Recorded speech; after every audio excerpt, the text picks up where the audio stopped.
اور آپ کے سامنے اگر کوئی کرتا پاجامہ پہن کر آ جائے، سر پہ ٹوپی ہو، چہرے پہ داڑھی ہو اور اس کے زبان پر لا الہ الا اللہ محمد رسول اللہ کا ترانہ ہو، تو آپ اسے دیکھ کر فوراً یہ کہیں گے کہ یہ مسلمان ہے۔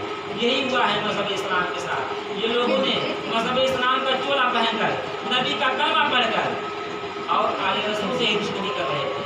دشمنی ان کی نسلوں میں تھی، دوسروں کو کافر کہہ رہے تھے اور خود کافر تھے۔ تو غریب نواز نے جب تحریر چلایا تو غریب نواز کی اس تحریر سے ہندوستان کی عوام آگاہ ہو گئی کہ امام حسین علیہ السلام کا مذہب محمد ہے اور یہ لوگ مذہب اسلام کے خلاف ہیں۔ اسی دن سے تاثیرداری سے ہندوستان کی عوام بھی ہمدردی کر رہے ہیں اور مل جل کر تاثیرداری کر رہے ہیں۔ اب منائی جاتی ہے اور سب مل جل کر جانے پڑے گا۔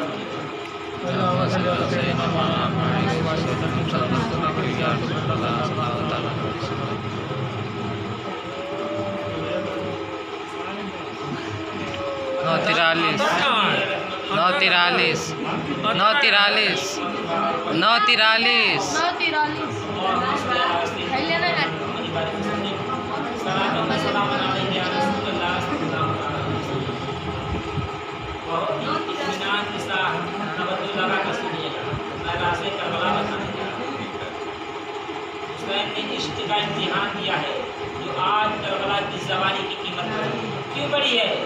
حسین نے عشق کا امتحان دیا ہے۔ عشق اور محبت میں بہت فرق ہے۔ محبت پہلی کلاس کا نام ہے، عشق آخری کلاس کا نام ہے۔ پہلے ہے محبت، پھر مودت، پھر عشق۔ عشق آخری کلاس کا نام ہے۔ محبت میں اونچ نیچ کی گنجائش ہے، مودت کس لیے کرتے ہیں؟ مچھلی کو پانی سے محبت نہیں، مودت ہوتی ہے۔ مچھلی پانی کے بغیر رہ ہی نہیں سکتی، اس لیے تو رسول نے کہا تھا کہ تم میرے اہل بیت سے مودت کرو، تم ان کے بغیر رہ نہ سکو، جہاں بھی بیٹھو باتیں ان کی کرو۔ معصوم نے فرمایا کہ اتنا علی علی کیا کرو کہ دنیا تم سے تنگ آ جائے، اسے تو علی کے سوا آتا ہی کچھ نہیں۔ پہلے محبت، پھر مودت، پھر عشق۔ آخری کلاس کا نام ہے عشق۔ اور میں آسان کر دیتا ہوں، شریعت میں اس سے مانگا جاتا ہے۔ شریعت والے سجدہ کرتے ہیں تو لالت میں، سجدہ ختم ہوا رزق دے، سجدہ ختم ہوا صحت دے، عبادت ختم ہوئی اولاد دے۔ شریعت میں اس سے مانگا جاتا ہے یہ بھی دے، یہ بھی دے، یہ بھی دے۔ عشق میں مانگنے کی گنجائش ہے ہی نہیں، عشق میں ایسے کیا ہی نہیں جا سکتا۔ شریعت میں یہ بھی دے، یہ بھی دے، یہ بھی دے۔ عشق میں قانون بدل گیا، یہ بھی لے، یہ بھی لے، یہ بھی دے۔ جو لوگ پریشان ہو کر مجھے دیکھ رہے ہیں، سوری میرے ساتھ کوئی نہیں، قصیدہ پڑھنے کا آج میرا موڈ نہیں، سادہ سادہ باتیں۔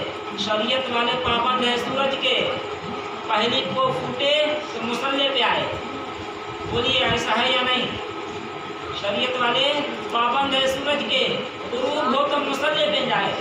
عشق میں قانون بدل گیا، شریعت والے اسے دیکھتے ہیں، وہ عشق والوں کو دیکھتا ہے۔ اجازت دے تو طلوع ہوں، اجازت دے تو غروب ہوں۔ بلال کسی مولوی کا نام نہیں، عاشق کا نام ہے۔ یہ ہے عشق اور شریعت میں فرق۔ آج تک دنیا کو بتایا ہی نہیں گیا کہ شہادت امام حسین کا راز کیا تھا۔ آج تک دنیا کو نہیں بتایا۔ مولوی نے ایک حضرت کروا دیا کہ نماز بچانے گئے تھے حسین، بزرگ میرے سامنے بیٹھے ہیں، نماز بھی نہیں بچا گیا، نماز بھی بچا گیا۔ صرف نماز نہیں بچائی میرے حسین نے، اتنا چھوٹا مقصد نہیں تھا حسین کا۔ نماز تم مدینے میں بیٹھ کر بھی بچا سکتے تھے۔ یہ جو آیا ہے کربلا میں، یہ راز کیا ہے؟ آج تک وہ راز نسلوں کو بتایا ہی نہیں گیا۔ علامہ اقبال نے اس راز کی ایک جھلک پڑی تھی اور یہ کہہ کر کربلا کی کہانی کو بند کر دیا تھا کہ بیاشر شہادت کی اگر تفسیر ہو جائے، بیاشر شہادت کی اگر تفسیر ہو جائے تو مسلمانوں کا قبلہ روضہ شبیر ہو جائے، مسلمانوں کا قبلہ روضہ شبیر ہو جائے۔ علامہ اقبال نے ایک راز پڑھا تھا کربلا کی کہانی کا اور یہ کہہ کر بند کر دیا، نہیں یہ تو راز ہی کے زمانے آخر راز کیا تھا؟ میرے بادشاہ حسین کی شہادت۔ عالم ارواحین میں تمام روحیں کھڑی تھی. جس وقت خالق نے کہا تھا کوئی ہے جو مجھ سے عشق کرے گا، 1.25 لاکھ انبیاء کے ہاتھ بلند ہوئے عشق کریں گے. 1.25 لاکھ انبیاء کے ہاتھ بلند ہوئے عشق کریں گے.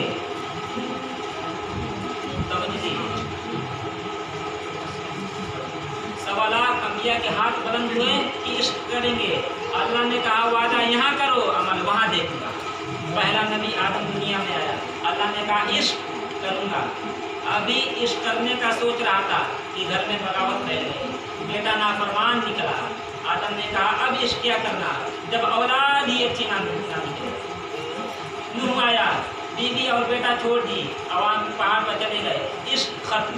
ایک ایک نبی کی کہانی پڑھوں وقت بہت طویل ہے. ان تمام نبیوں سے ابراہیم محمد نبی تھا جو عشق میں بہت آگے نکل آیا. اس نے عشق میں بہت قربانیاں دے دی تھی. میں آپ کو بہت سلیج کر کے جملہ دے رہا ہوں. ابراہیم محمد نبی تھا جو عشق میں بہت آگے نکل آیا. اس نے عشق میں ہر پیپر پاس کر دیا، مگر ایک پیپر میں ابراہیم کی بھی سپلی تھی. کیسی سپلی؟ ابراہیم عشق کرے گا کروں گا. ابراہیم میری محبت میں مال قربان کرنا پڑے گا. فرمایا حیثیت کیا ہے؟ وطن چھوڑنا پڑے گا. فرمایا قیمت تھوڑی ہے. بیوی اور بیٹا اجاڑ دی، عوام میں چھوڑ دے گا. فرمایا کچھ بھی نہیں، کچھ بھی نہیں. اللہ نے کہا اتنا عشق؟ فرمایا بہت عشق. ایک منزل پہ آ کے آواز قدرت آئی، ابراہیم اب میں عشق کی ایک اور جھلک دکھانا چاہتا ہوں. ابراہیم نے کہا مالک حکم. ابراہیم بیٹے کی آنکھوں پر پٹی باندھ. ابراہیم بیٹے کی گردن پر چوری رکھ. ادھر ابراہیم نے آنکھوں پہ پٹی باندھی، آواز قدرت آئی اٹھ جا خلیل ہے عاشق نہیں. ادھر ابراہیم نے آنکھوں پہ پٹی باندھی، آواز قدرت آئی اٹھ جا خلیل ہے عاشق نہیں. ابراہیم نے کہا میرے اللہ اتنا کچھ دیا بھی عاشق نہیں. فرمایا پٹی کیوں باندھی؟ فرمایا بیٹا جو تھا. اللہ نے فرمایا میری محبت میں کوئی اور محبت کیوں جڑی؟ تجھے معلوم نہیں کہ میں وحدہ لا شریک ہوں؟ محبت کے ساتھ محبت جڑی کیوں؟ ابراہیم نے کہا مالک تو عاشق کیا ہوتا ہے؟ اللہ نے کہا انتظار کر چٹھی دکھا. راج سنو کربلا کا، کبھی اس انداز میں بھی حسین سنا کرو.